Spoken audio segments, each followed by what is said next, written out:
Bless you and yours through the Christmas season and all through the year. Services here take a different note with us through the Christmas time. Rather than preach, we ponder together. We reflect on the powerful lessons of the year in our worship, but especially on the meaning we find in the Christmas season and how our faith informs us as we go forward into a new year. I hope that this reflection from our worship services this Christmas help you consider the meaning of these holy days for you and the life that Christ has for you and yours in the year to come. The first story I'm going to share, it's called Old Cupboards, Drawers, and Boxes. Around this time of the year, we tend to get out a box or two somewhere in getting our decorations or clearing a space for company or getting presents ready. Perhaps sort of like a spring cleaning, getting things together, tidying up. These boxes, though, have special memories, especially if they're made up of the this and that's that sort of get caught, build up through living life, living real life. There are those little memories we set aside, a button we couldn't figure out which shirt it belonged to, or a piece of tape from wrapping a package, and not just Christmas presents, birthday presents, graduation, all sorts of special events. There was that pack of seeds that didn't quite get used before the garden got frozen over, or notes, little notes we've made to ourselves through the year, receipts. They didn't get thrown out. Those last 2 nails from whatever that project was, or the little screws, nuts, and bolts that are left over when you finish a project that leave you wondering, did I put that together right? An extra battery or two that you're still not sure works. These are the things that we just don't discard all the time, and we're not sure why. They get caught in our catch-all places in life. Drawers, cupboards, shoe boxes.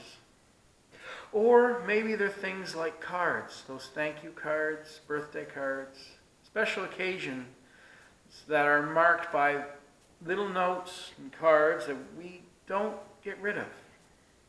Pictures. Yes, even in this digital age, some of us still get and give pictures of friends, especially new babies, from newspaper clippings. So many of those types of items, those paper items, I find them tucked in Bibles a lot. We could put them into scrapbooks, but who has time? Sometimes we need to make time.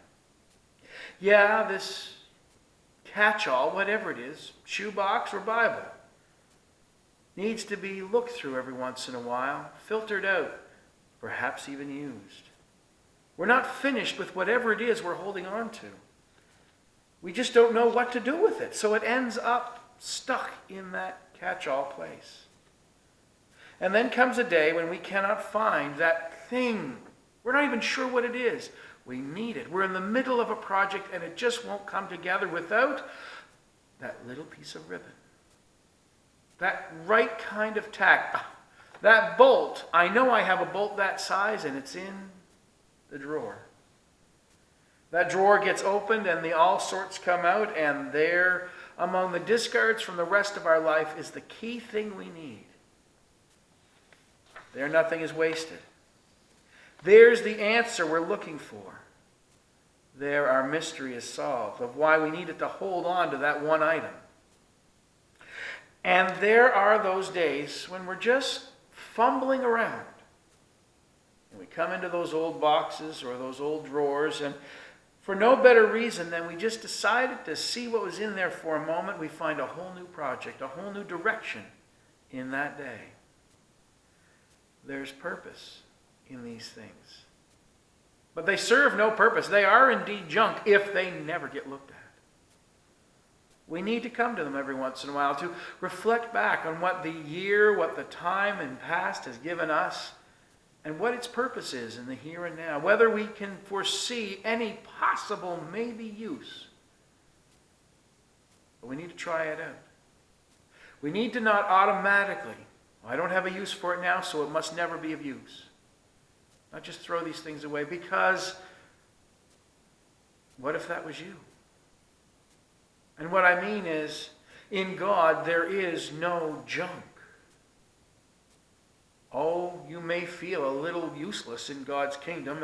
And in the church you belong to, in the fellowship you're in, you might say, there's no place for me. I don't fit in. I'm sort of an out of sort in these all sorts of people that are gathered in this box we call a church.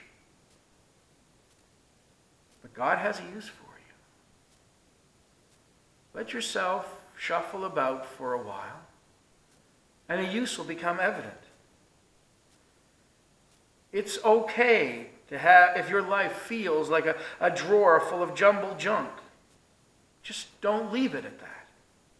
The key to getting through that kind of life is to make sure that every once in a while you open yourself to your past, especially, to your journey, and all the lessons that you've been given, to all the things that are undone, half done, unsolved in the life around you. And there you will discover, or it will be discovered of you and by others, of how God does not have a junk drawer at all. He does not have junk in his kingdom.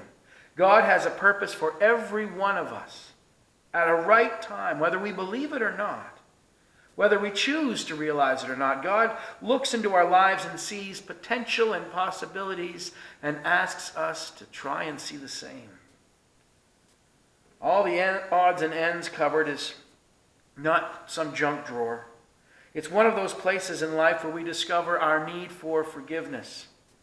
Every time we open that drawer, every time we stash another this or that in it, when we're leaving things undone, when we're hoping for something to do, when a promise has been broken, when life in its purpose has been suspended for us, pending, when we're left in anticipation, we need to trust and have faith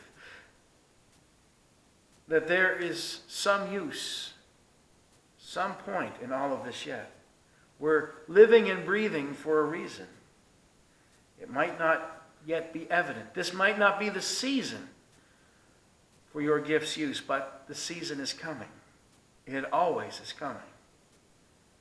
God does not make junk. And if you are a child of God, and you celebrate in the life of faith that you are a child of God, you are not junk, and he doesn't want anyone in his kingdom to feel like they are junk. They are without use. Well, there's a use to be discovered. He wants us to help one another, to discover those gifts, the purpose for those gifts, to give each other a sense of life and purpose. So much of Jesus' ministry was about people rediscovering the purpose of their life, to have meaning in their journey of faith.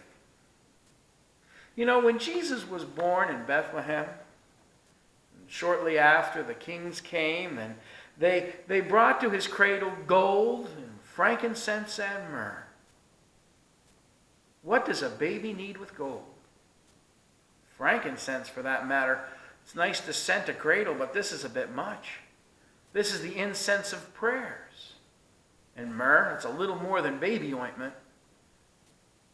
But they're given in anticipation, in expectation of a need to come, of a purpose to come, of an honor that will be ongoing. It's a gift given at the very beginning of life, but that will resonate through the whole of his life. And remember, Mary pondered all these celebrations and all these praises, and we need to ponder them like Mary did. So we look to the new year with all the junk that we're carrying from last year, not to just get rid of it, but to find a purpose for it, to celebrate where it came from and who has given it and who's a part of it, because there's no junk in God's kingdom. There's a purpose for everything under heaven. I pray that this has been an offering of some joy for you and meaning, and that this parable speaks to our shared journey of faith.